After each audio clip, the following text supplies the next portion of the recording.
Hello everyone, thank you for checking out my video today. This is the first video in the series about how to run a 1-3-1 zone defense, which in my opinion is the most devastating zone defense you can run if ran properly and you have the right players to run it. All right, so in this video we're going to talk about the setup of it and the basics of each position. In our next video we'll talk about the roles and responsibilities and the rotations as well. So I'll start here. What is a 1-3-1 zone? It's very aggressive, okay, and it relies on all your players not allowing passes through the normal passing lanes, your players anticipating and then deflecting the ball to create turnovers and fast break opportunities. So our job, if we're running this, is to cut off all the normal passing lanes and instead force lob passes over the top or slow bounce passes around. And this will give us a chance to deflect or steal the ball. So advantages of the 1-3-1? Well, number one, this is most important here, the offense has to adjust to you. There are not a lot of good, different ways to run an offense against a 1-3-1. So you kind of got to know what's coming. We'll talk more about that later. It will speed up the game a lot as well. So this is a great defense to run if you're down and you need to get back into the game quickly. It's the complete opposite of a 2-3. Your 2-3 is very laid back and passive. This one is very aggressive. It's great for transition offense. So if you are a team that's great at transition offense, this is a great defense to run. And I talked about this a little bit earlier, but it's easy to prepare for the opponents. There's not many different ways to attack this. All right, we'll show you how to attack this later on, how most offenses will attack this later on, and how to defend it. And number five, it's an exciting thing. Defenses enjoy running this because players are being taught to anticipate and to go for steals and to try to push up the floor. And a lot of players enjoy those things. There are some disadvantages as well. Most importantly, number one here, there's a few areas that are often left open, and offenses will take advantage of these and get some good looks, which means you're going to give up some easy baskets at times, and you have to be able to trade those easy baskets for all the deflections and steals you're going to get going the other way. As with all defenses in the zone, rebounding is difficult. It takes all five players to rebound in this defense. And like I said earlier, if you run this properly, not only is it very exciting, but it's also very tiring. So you need to have a little bit of a deep bench as well. You're not going to be able to run this with five players properly all game. You'll need at least 8 or 9 to rotate in or out.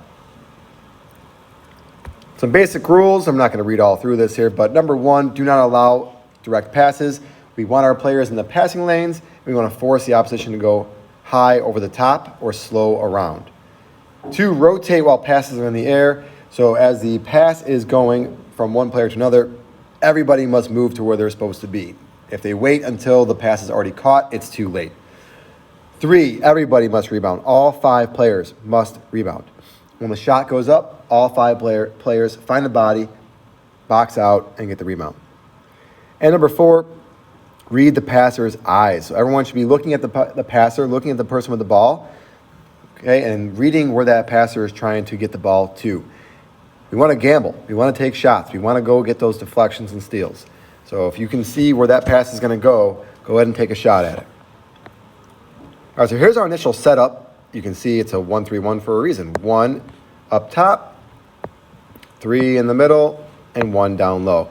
Now, this is not the order you have to set this up, and you don't have to have the 1 up top, the 2 down low, and the 3, 4, and 5 in the middle.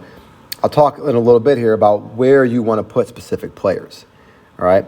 So, first of all, the top of the zone.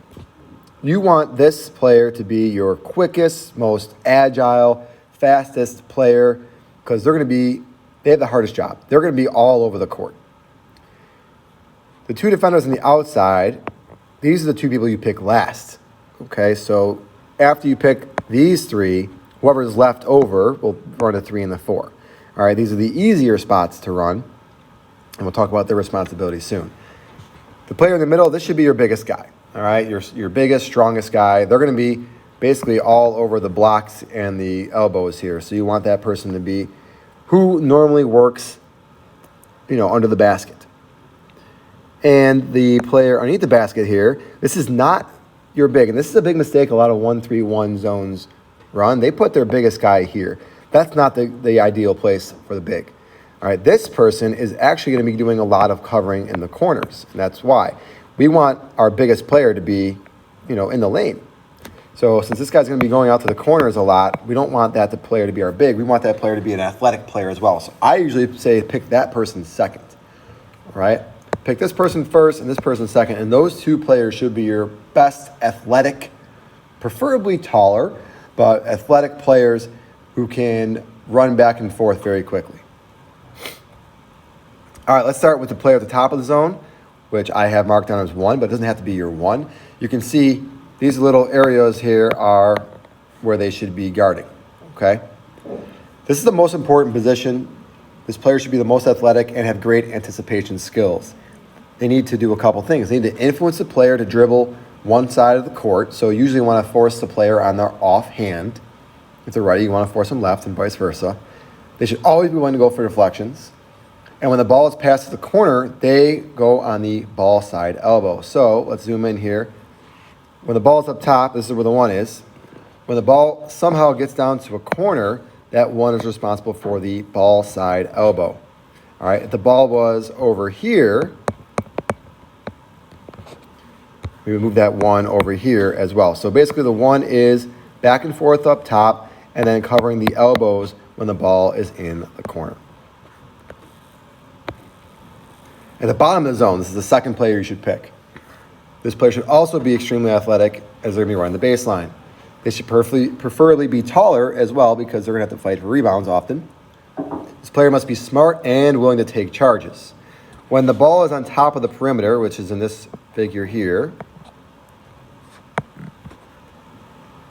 they must be on the ball side low post, fronting the player in the low post, not letting the ball get into the low post.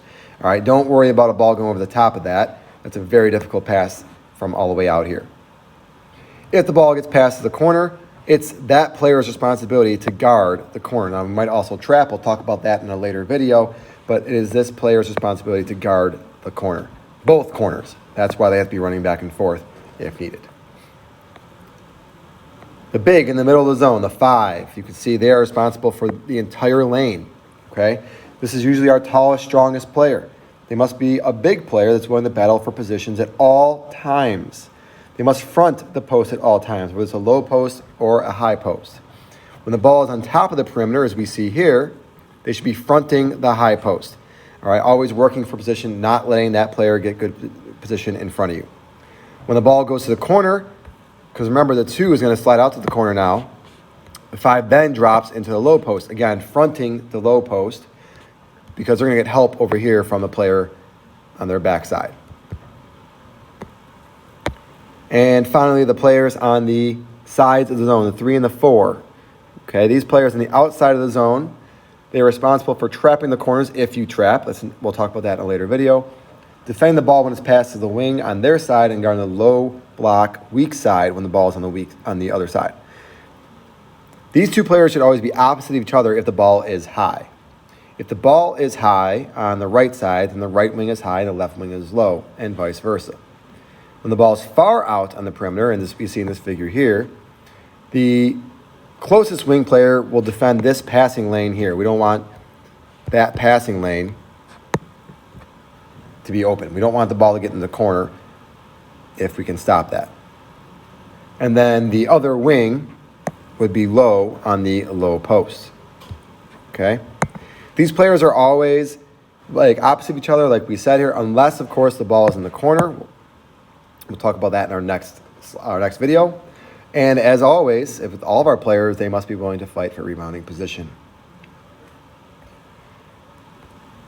I'll be putting out another video very soon here about the roles and responsibilities on the 1-3-1 zone. Please check that out when it's ready. If you like this video, as always, if you can hit the like and subscribe buttons, and if you have any questions, drop them in the comments section. Thank you again for checking out the video today on the setups of the 1-3-1 zone.